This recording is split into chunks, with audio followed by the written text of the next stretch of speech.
Alléluia. Et je lui donnais, je vais m'en occuper, tu vas voir. Alléluia. Et ma femme, je ne sais pas si elle a vu que j'ai dormi calmement. Regardez mon coin depuis que j'ai dormi. Dans ça, Jésus. Vous savez, chaque fois que vous avez un problème, ce problème devient mon problème. Beaucoup de mes problèmes, c'est comme Paul est tombé. Littéralement, quand des chrétiens tombés, littéralement. Mais il ne faut pas prendre ce problème comme nos propres problèmes pour le résoudre nous-mêmes. Nous n'avons pas le moyen pour résoudre nos problèmes. Lui a tout le moyen. Lui peut tout. Dis tout à Jésus. Donne tout à Jésus. Moi je dis, donne tout à Jésus. Donne tout à Jésus. Il va tout changer. Jésus. Il faut me composer un chant comme ça. Donne tout à Jésus, il va tout changer. Donne tes problèmes à Jésus, il va tout résoudre. Et ces gens-là ont tout dit à Jésus. Ils ont dit, ils ne savaient pas qu'ils parlaient à Jésus.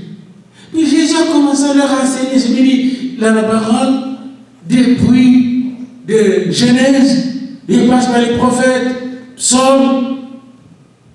Leur cœur brûlé, mais ils étouffaient le brûlure. Ils disaient rien. Et là, quand ils arrivent à la destination à Emmaüs, ils veulent enlever Jésus, puis le maître veut continuer. Il dit, ouais, maître, reste ici, nous ne voulons pas que tu puisses périr là. Il y a des brigands bandits de vos risques de vous tuer, vous n'allez pas en direction de Jéricho là. Reste avec nous. Bien-aimés, lorsqu'ils sont restés ensemble, il s'est passé quelque chose. Ils ne dorment pas avant d'avoir mangé. Ils se mettent à table. Prenez le temps avant de vous coucher, d'être autour de la table et de prier. Amen. Autour de la table, il y avait du pain. Et avant de manger, ils ont demandé au maître de rompre le pain et de prier. À l'école du dimanche, on rompt le pain et on prie. Amen. Le pain de vie. Quand Jésus est là. Et là, quand ils ont rompu le pain et ils ont prié, il s'est passé quelque chose. Leurs yeux s'ouvrirent. L'école du dimanche, c'est que les yeux s'ouvrent et qu'on voit Jésus. Je pose toujours des questions aux chrétiens. Je dis, oui, tu es un Christ, oui. Est-ce que tu as déjà été touché par Jésus? Est-ce que Jésus t'a déjà parlé? Est-ce que la parole de Dieu est devenue vie dans ta vie? Ne soyez pas un simple chrétien baptiste avec beaucoup de versets bibliques. Puis après, quand la situation devient difficile, on est incapable d'appliquer les paroles dans nos vies. Mais comment je le sais? Quand vous parlez avec quelqu'un, vous pouvez voir si c'est la parole qui dirige sa vie, pas comment. Il va vous parler de son problème, même des heures et des heures, sans aucun verset biblique. Je réalise une chose, bien-aimée. Même si je suis ici, je suis là à cause de lui. Amen. Il y a sa parole qui s'accomplit. Dans n'importe quelle situation dans laquelle vous vous trouvez, même dans votre travail, vous n'êtes pas infirmière pour rien, ou préposé pour rien. Vous n'êtes pas retraité pour rien. Il y a un plan de Dieu pour vous. Amen. Et ça, c'est la parole qui me le dit. Alors ces gens-là, quand ils ont prié avec Jésus, leurs yeux s'ouvrirent et ils reconnurent Jésus. Reconnaissez Jésus dans votre vie. Jésus est au milieu de nous. C'était notre premier chant aujourd'hui. Jésus est au milieu de nous. Et qu'est-ce qui est arrivé? Jésus est disparu. À l'école dimanche, on ne voit pas tout le temps Jésus. Il peut être absent, mais même quand il est absent, il est présent. Parce qu'il est omniprésent. Et dans notre école du dimanche, on veut apprendre à demeurer dans la présence du Seigneur. Et là, après avoir vu Jésus dans son école de formation, de quelques heures, ils sont devenus des témoins puissants. C'est le verset 33 jusqu'à 35. Il est dit, ils se levèrent à leur même et retournèrent à Jérusalem. Vite, vite, ils trouvèrent les 11 et ceux qui étaient assemblés avec eux. Et ils ont dit, Jésus-Christ est réellement ressuscité. Bien aimé, notre école du dimanche pour apprendre que Jésus est réellement ressuscité. Il est vivant. Il est ressuscité. Il est vivant. Il est ressuscité. Il est ressuscité. Il est vivant. Encore. Il est vivant. Il est ressuscité. Ça fait toute la différence. Jésus est créé. Ça, c'est l'essence de commandement. S'il est vraiment ressuscité, nous aussi, alors, nous serons ressuscités. Nous allons vivre la vie éternelle.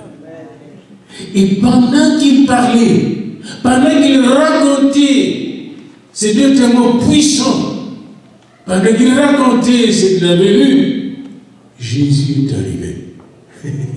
Jésus est apparu. Bien-aimé, ma prière, c'est que Jésus vous visite encore aujourd'hui. Ma prière, c'est de former des gens à l'école du dimanche qui demeurent dans la présence de Jésus. Ça, c'est le but pour lequel nous créons ces 45 minutes avant le grand culte. Tout le monde dans l'école du dimanche. Puis au grand culte, nous serons tous ensemble pendant 45 minutes encore. Ensemble avec nos enfants. Là, nous allons nous chauffer ensemble. Il y aura peut-être la chorale des enfants qui est en train de se former et des jeunes. Ça va être une nouvelle synergie. Parce que la présence de Dieu sera intense. Amen. Pendant qu'il parlait de la sorte de lui-même, se présentant au milieu d'eux, il a dit la paix soit avec vous. L'école du dimanche est le canal par lequel Jésus-Christ vient se présenter au milieu de nous. Amen. C'est le canal. Pendant qu'il parlait de Jésus, Jésus lui-même vient, il touche.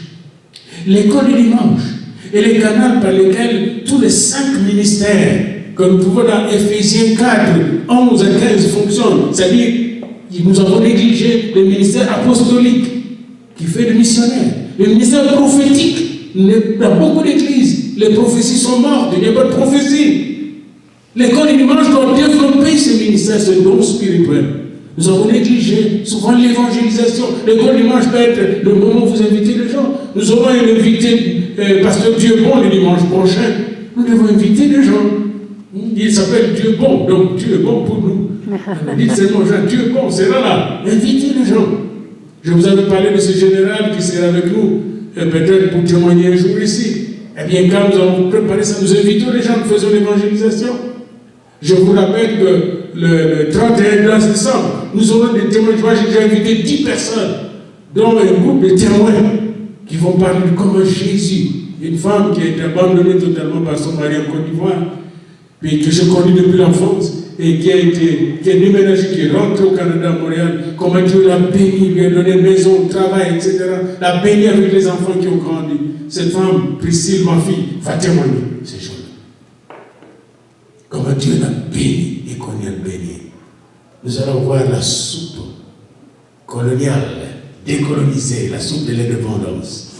Maman, si le pauvre j'en parle plus. Mais ne manquez pas d'inviter les gens. Moi, j'ai déjà invité 10. Si chacun de nous invite 10, nous serons combien?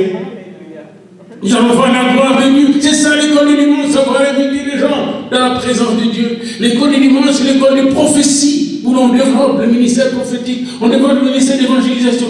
Mais c'est aussi l'école pastorale, où on prend soin les uns des autres. Nous devons prendre soin les uns des autres, pas nous blesser les uns les autres. Parfois, je m'étonne comment les gens parfois se parlent les uns les autres. On se fait trop tort pour rien. On a peu de temps vivre. Je comprends pourquoi la bouche est la première chose à pourrir quand on meurt. Bénissons-nous les uns les autres. Ne nous maudissons pas les uns les autres. À l'école du dimanche, on va apprendre à se bénir les uns les autres. À l'école du dimanche, on a les enseignements sur le royaume de Dieu. L'école du dimanche, bien aimé, c'est là qu'on va expérimenter. Dans mon prochain message que vous donnerez, je vais vous montrer comment on expérimente la parole comme marteau, j'ai déjà donné comme épée, comme feu à l'école du dimanche. À l'école du dimanche, on expérimente la sémence. La parole est une sémence. Qu'est-ce que cette sémence produit comme fruit de l'esprit et don de l'esprit? Vous savez, quand vous êtes vraiment persévérant à la prière, persévérant à la communion fraternelle, persévérant à la fraction de pain, et persévérant aux enseignements des apôtres, vous développez le fruit de l'esprit, l'amour, la douceur, la joie, la bénignité, vous connaissez la liste, et aussi les dons spirituels. Beaucoup de chrétiens ont peur d'imposer les mains. Et pourtant, il est dit, voici les miracles qui accompagneront ceux qui auront cru. Ils imposeront les mains aux malades, et les malades Donc tout chrétien devait en principe poser les mains. Parler une nouvelle langue. Ils chassent nos démons en mon nom. Oh frère, vous venez chasser des démons, mais vous pouvez les chasser. Au nom de Jésus. Alléluia. Pas au nom de Dieu là, mais au nom de Jésus. Alléluia.